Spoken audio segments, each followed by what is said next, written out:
Olá, meninos e meninas, senhoras e senhores. Essa é uma aula sobre o solo e as atividades humanas. Vamos começar. Primeiramente, vamos falar de práticas agrícolas.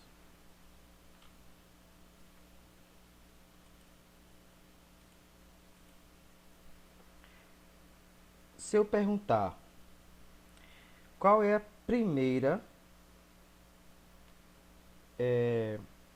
coisa que vem na sua cabeça quando eu falo sobre práticas agrícolas, o que vem na sua cabeça? No final da aula, você vai responder para você mesmo, tá bom? Se mudou ou não a sua ideia sobre prática agrícola. Qual é a principal matéria-prima utilizada na fabricação desses produtos? Blusa de algodão. Lógico que é o algodão. Caixa de madeira. É a madeira. Óleo de soja. É feito de soja. Geleia de morango. É feito de morango. E papel?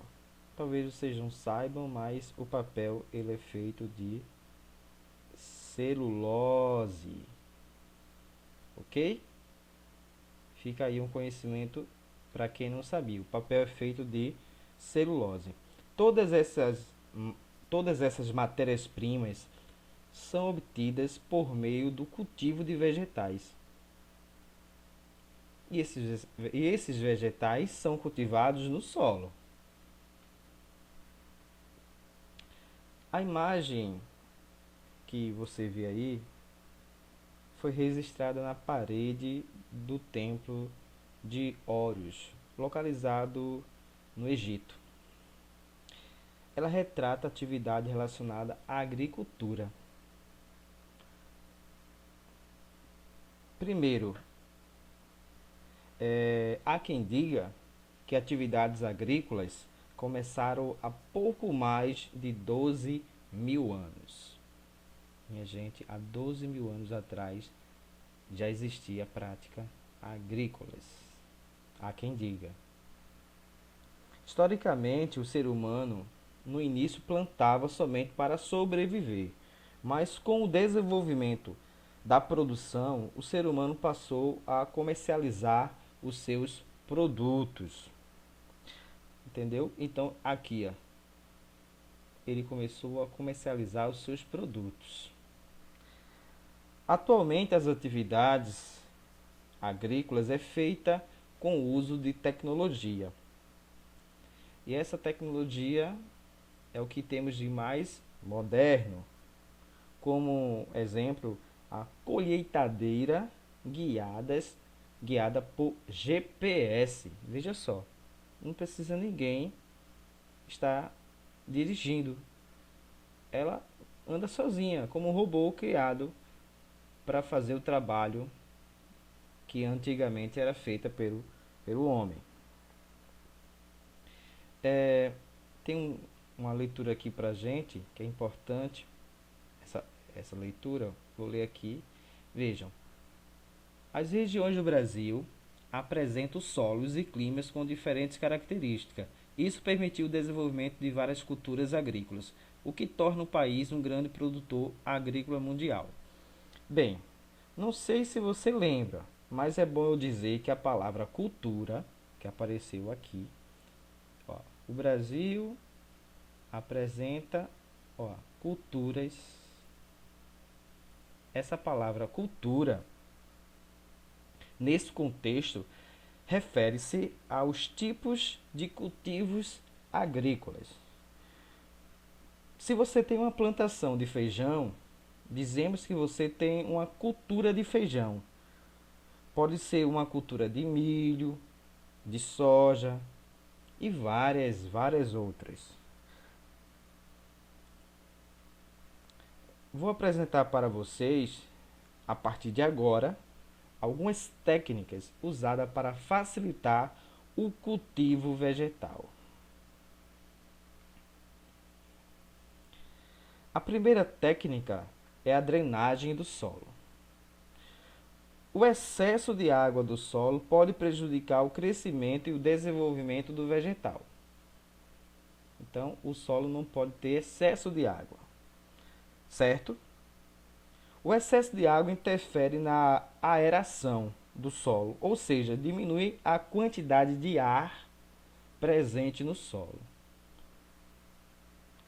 A drenagem pode ser superficial, ela pode ser feita de uma forma superficial. Nesse caso, ela aumenta a velocidade de escoamento da água na superfície do solo. E também há uma drenagem subterrânea. Essa ocorre por meio de valas ou instalações de tubulações.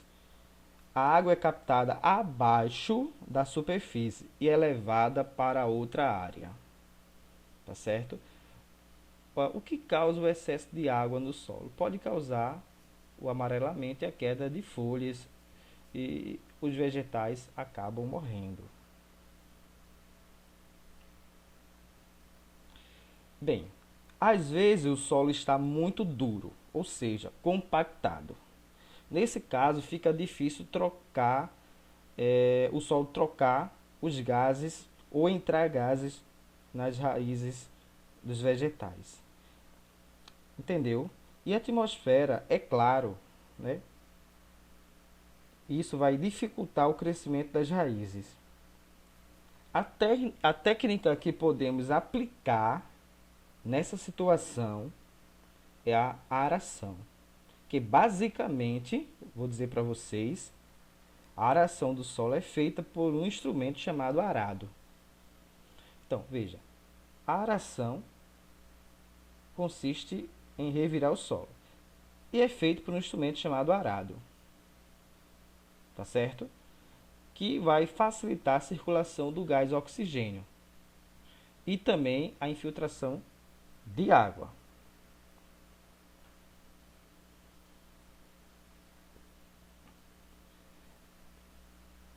Isso basicamente para melhorar a qualidade do solo, melhorando a circulação de oxigênio e melhorando a infiltração de água.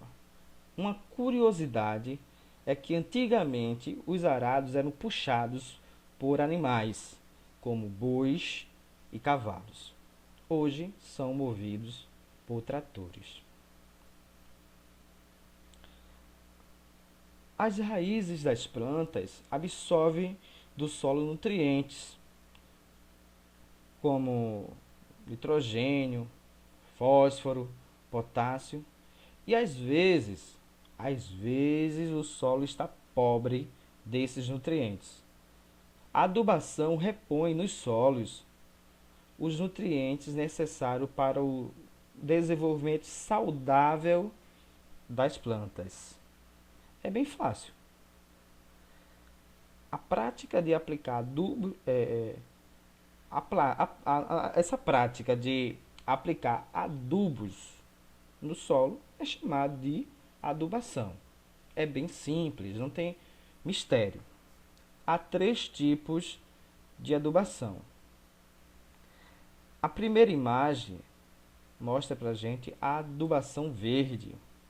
A segunda mostra a adubação química. E, por fim, a adubação orgânica. A adubação química é feita é feita através de substâncias químicas. A orgânica, como o próprio nome diz, através de restos orgânicos, como fezes de animais, restos de vegetais. E a adubação verde é um cultivo de plantas junto a leguminosas, certo? As leguminosas, elas ajudam a fixar alguns nutrientes no solo. Então é comum, em meio a outra cultura, ter uma plantação de leguminosas. Vou resumir para você. O solo está pobre em nutrientes. A prática é a adubação. Depois que ocorre a adubação, o solo vai ficar rico de nutrientes. Vamos lá. As plantas, como todos sabemos, precisam de água para o seu desenvolvimento. Portanto, é necessário realizar a irrigação para evitar que a planta tenha o seu desenvolvimento prejudicado. Existem vários tipos de irrigação, como gotejamento, aspersão e inundação. Não vou me aprofundar nos tipos de irrigação, vou deixar isso para vocês. Pesquisem os tipos de irrigação para aprofundar os seus conhecimentos. Estudem e até a próxima. Fiquem com Deus.